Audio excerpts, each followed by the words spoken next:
Sejarah Pahang tidak bermula dengan Melaka. Hakikatnya, negeri ini telah melalui ribuan tahun evolusi daripada penempatan awal di tebing Sungai Tembeling ke catatan dalam teks Jawa dan Cina hingga menjadi sebahagian Johor Pahang sebelum muncul sebagai kesultanan moden. Dalam video ini, kita akan mengupas perjalanan panjang itu dengan merujuk kepada sumber arkeologi, catatan asing seperti Ming Shilu dan Suma Oriental, serta naskah Melayu dan kajian moden supaya naratifnya tepat dan boleh disemak.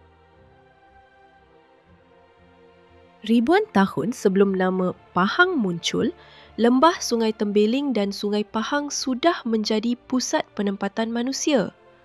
Ahli arkeologi seperti R.D. Tweedy merekodkan penemuan beliung batu di kawasan ini, bukti zaman Neolitik. Kajian lanjutan pula mendapati di Bukit Komel Jerantut terdapat tembikar awal yang menunjukkan kesinambungan budaya. Selain itu, peralatan logam juga dijumpai, menandakan bahawa masyarakat di Pahang telah melangkah ke zaman logam sekitar 500 sebelum Masihi hingga 500 Masihi. Kesemua ini mengesahkan bahawa Pahang bukanlah sebuah negeri baharu pada abad ke-15. Sebaliknya, sudah lama wujud sebagai pusat kehidupan dan perdagangan. Selain bukti arkeologi, catatan dunia kuno juga memberi petunjuk. Ahli geografi Greek Claudius Ptolemy dalam Geografia abad kedua Masihi menyebut semenanjung emas atau Aurea Chersonesus dengan pelabuhan di pantai timur yang berkemungkinan merujuk kepada kawasan Pahang. Dalam tradisi Sanskrit pula, nama Indrapura yang bermaksud kota dewa dipercayai merujuk kepada pekan lama di Pahang. Catatan Arab dan Parsi abad ke-9 dan 10 juga menyebut tentang perdagangan emas, kapur barus dan rotan dari pantai timur semenanjung. Walaupun nama Pahang belum muncul, kawasan ini jelas terlibat dalam jaringan perdagangan global jauh sebelum Melaka. Asal-usul nama Pahang kaya dengan variasi tradisi.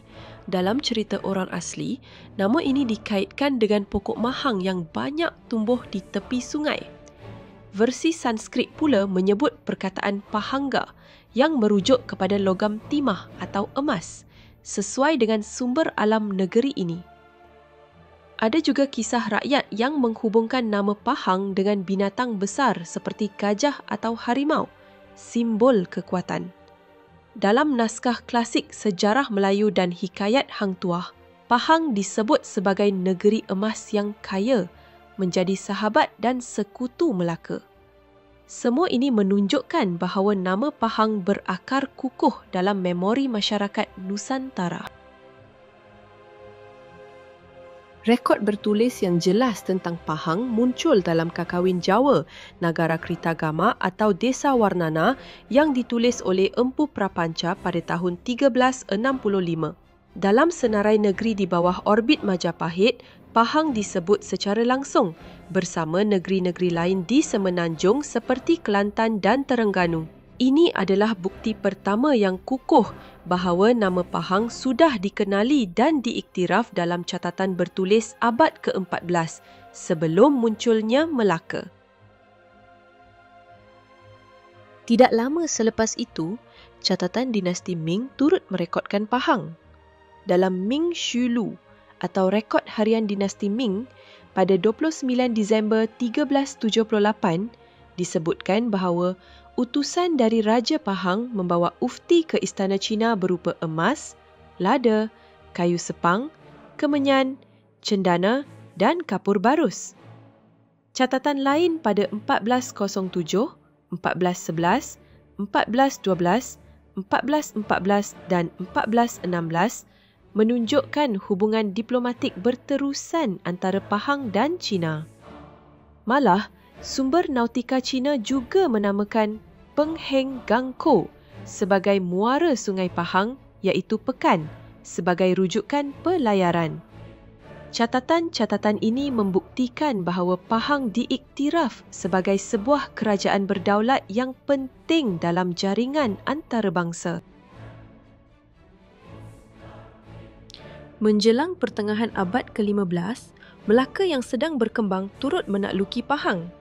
Maharaja Dewa Sura, pemerintah terakhir sebelum Melaka, kalah pada tahun 1454. Kemudian pada 1470, Sultan Mansur Shah Melaka melantik puteranya, Raja Muhammad yang juga cucu Dewa Sura sebagai Sultan Muhammad Shah, pengasas Kesultanan Pahang. Catatan Portugis melalui Tomé Pires dalam Suma Oriental sekitar tahun 1515 menguatkan lagi gambaran ini.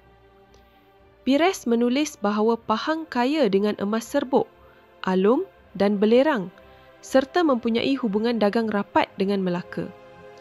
Pahang membayar emas sebagai ufti dan bahkan Terengganu disebut berada di bawah pengaruhnya. Ini menempatkan Pahang sebagai kuasa penting dalam era Melaka. Kejatuhan Melaka kepada Portugis pada 1511 mengubah peta kuasa.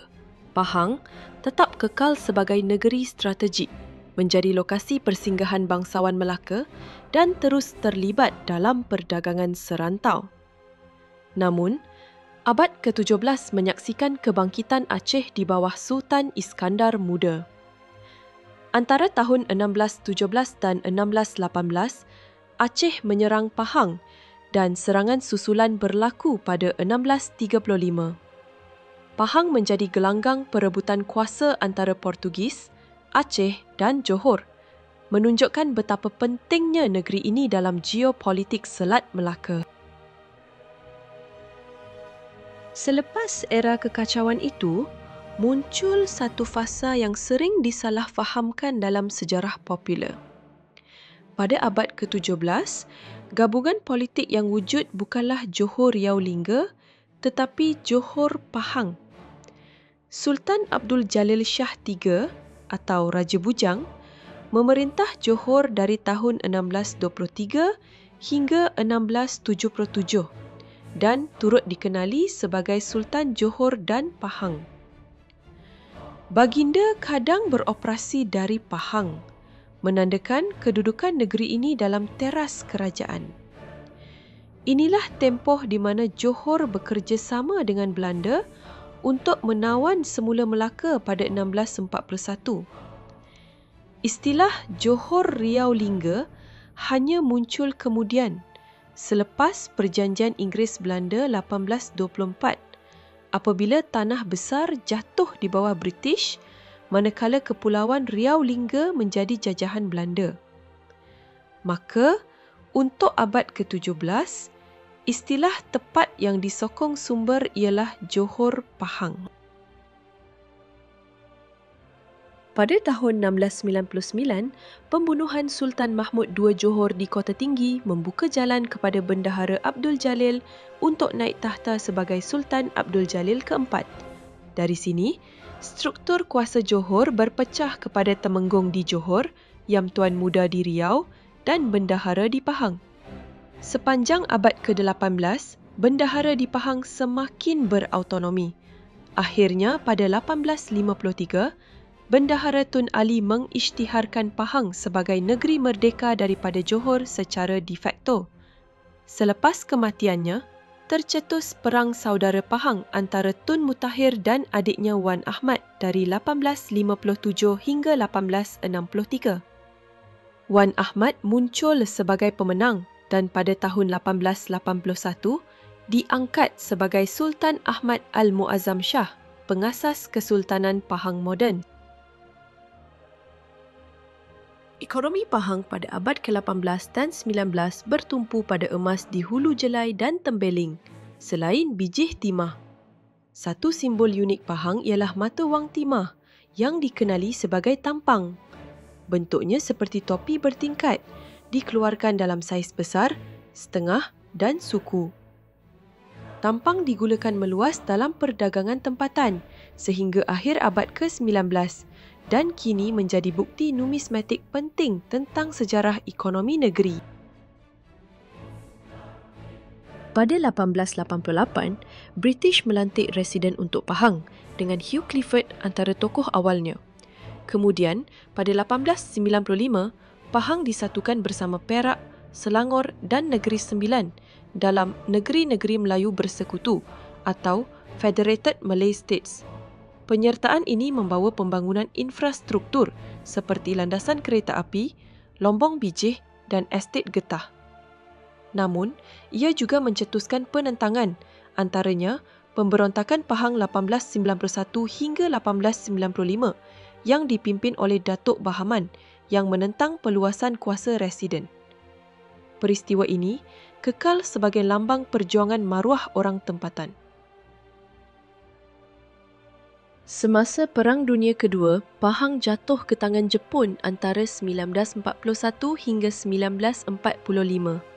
Selepas itu, negeri ini melalui fasa Malayan Union pada 1946, Persekutuan Tanah Melayu pada 1948 dan akhirnya merdeka pada 1957.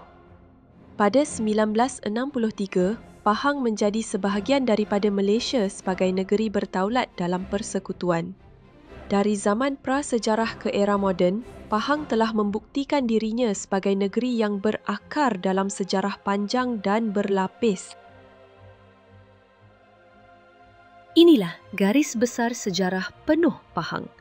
Dari penempatan awal di Sungai Tembeling, disebut dalam Nagara Kritagama tahun 1365, dirakam dalam Min Shilu abad ke-14, bangkit sebagai negeri emas di era Melaka, bergabung dengan Johor pada abad ke-17, menjadi negeri bendahara yang merdeka pada abad ke-19, hingga membina semula identitinya dalam Malaysia moden.